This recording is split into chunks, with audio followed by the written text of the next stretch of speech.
I open my eyes. I am readying myself for the morning. A golden cheekbone lined by the rising sun, beautiful in its simplicity. I touch it. Once. Her skin warm under my fingers. A reminder of how alive we are. How young we are. We are teenagers. Our hands are clumsy. Too big for our skinny limbs. Not sure where to go or what to think. These hands hold pens. And books. And dreams. We discuss the future in vivid colors. Full of blossoming hope of what it could hold. Neither of us say it. Our lips tied by the thin string of fear. But our dreams involve each other. Neither of us knows what love means. Our kisses fooled by wandering hands and inexperienced tongues. But I know the lines of her face better than I know the words of my textbook. Neither of us knows anything. But we know each other. We grow. As all things do. Messily. With anger and lust and tears. She holds the neck of a bottle of beer. Her head titled back.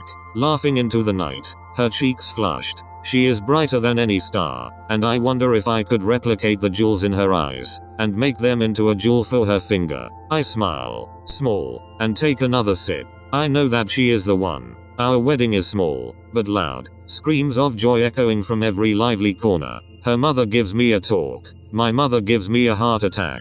All I can feel is the creases of her hand enveloped in mine, and the sweet press of her lips on my face. I do. You do nothing, she screams at me, waving at the dirty dishes lining every corner of our rotting kitchen. She is tired. I am tired. We both know it is not each other we are angry at, but the bank, the debt, the crushing weight of the tiny house. I bite my cheek. It is both my fault, and hers, and neither. She still crawls into our bed, and hugs me tight. I still make her coffee in the morning. It is a test, and we have passed. The first one is a surprise, with delighted screams and happy tears at the start, and terrible screams and pain-filled tears at the end. But she is alive, and our child is alive, and they both nestle deep into the lining of my heart and refuse to let go. Surely my heart will run out of space for any more love. I was wrong. We have 2 more, and it still makes room. The children grow fast, faster than we ever did. They are sickly sweet when young,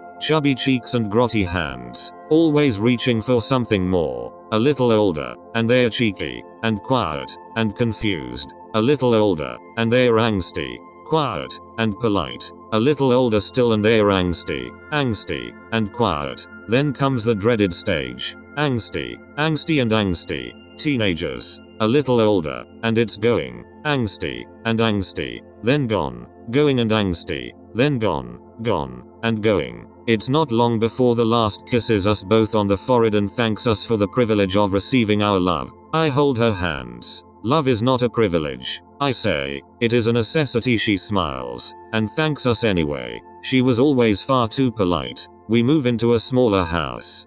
Cozy, not cramped. It brings back memories of our first place. Don't talk about that, she says. That place was awful. She smiles more now, and fills her days reading books and making bread. I kiss her neck as she makes cookies, and she playfully pushes me away. She thinks I only want chocolate, but her love is the sweetest thing in our kitchen. She takes up knitting, and I joke that she's getting old. She pretends to disagree, but we both know I'm right. My knees scream every time I bend to remove a weed from our growing garden. She gets sick. She survives. I get sick. I survive. She has glasses now, small and oval shaped, perched on the top of her nose. The kids in the neighborhood call us Gran and Pops. Apparently, according to our son, we have a reputation. I disagree. Of course. The only reason she makes cookies for the school children is so they don't drive their chunky bikes through my nice flowers. So what if I help them fix their punctured tires? So what if she makes them fresh lemonade?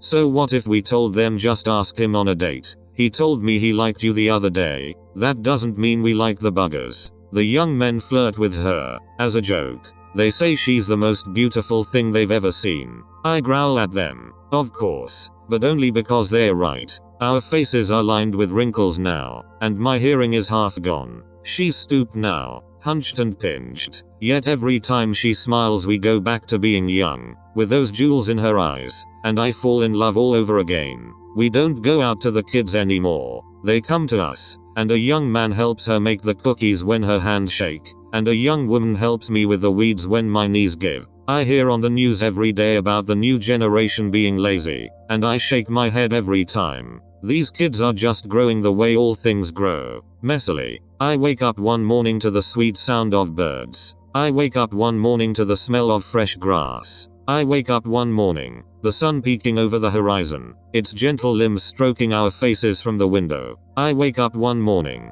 she doesn't. A golden cheekbone lined by the rising sun, beautiful in its simplicity. I touch it, once, her skin cold under my fingers, a reminder of how long we had together, how lucky we were. I close my eyes, and let myself slip into the night.